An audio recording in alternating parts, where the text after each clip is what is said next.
மக்களே! Welcome to Viji's அலப்பறைகள். இதில் ஃபுல் அண்ட் ஃபுல் நம்ம அலப்பறை வீடியோ மட்டும்தான் பார்க்க போகிறோம். அலப்பறைன்னா தப்பாக நினைக்காதீங்க. எனக்கு கொஞ்சம் குக்கிங் தெரியும், கொஞ்சம் பெயிண்டிங், கொஞ்சம் டெய்லரிங். ஸோ இதை வச்சு நான் பண்ணக்கூடிய அலப்பறைகளை வீடியோவை ரெக்கார்ட் பண்ணி போட போகிறேன். ஆக்சுவலாக எனக்கு யூடியூப் ஸ்டார்ட் பண்ணணும், ஒரு சேனல் ஸ்டார்ட் பண்ணணும், வீடியோஸ் போடணுன்னு ரொம்ப நாள் ஆசை. அதோட நான் ரொம்ப போல்டும் கிடையாது, ரொம்ப வீக்கும் கிடையாது. என்னை நார்மலாக ஸ்டேபிளாக வைக்கிறதுக்கு ரொம்ப ட்ரை பண்ணுவேன்.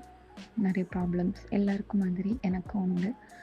ஆனாலும் அப்பப்போ கொஞ்சம் பிரேக் டவுன் ஆயிடுவேன். ஸோ எனக்கு ஒரு டைவர்ஷன் வேணும். அதுக்கு வேண்டி இந்த வீடியோ.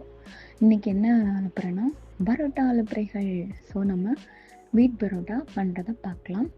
ஆல்ரெடி மாவு ஊற வச்சு எல்லாம் திரட்டி தான் வச்சுருந்தேன் மக்களே. ஸோ குட்டி குட்டி பால்ஸ் அதை ரெடி பண்ணி இப்போ பரோட்டாவுக்கு போடுற மாதிரி எல்லாம் உருட்டி தட்டி எடுத்து தேய்ச்சி நம்ம பரோட்டாவை போடுறதுக்கு ரெடியாகி ஸ்டார்ட் பண்ணலாம். ஆக்சுவலாக எங்கள் வீட்டு சமையலில் ஆயில், உப்பு இதெல்லாம் கம்மியாக தான் இருக்கும். ஏன் அப்படின்னா ஹெல்த் இஷ்யூஸ்னால ஹஸ்பண்டுக்கும் சரி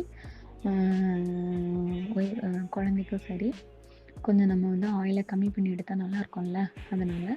ஆனால் எனக்கு ரொம்ப நாள் வருத்தம் என்னென்னா இந்த வீட் பரோட்டா ஏன் மைதா பரோட்டா மாதிரி இல்லை அப்படின்ட்டு தான். இருந்தாலும் பரவாயில்ல மக்களே, ஃபைனலி நல்லா தான் இருந்தது.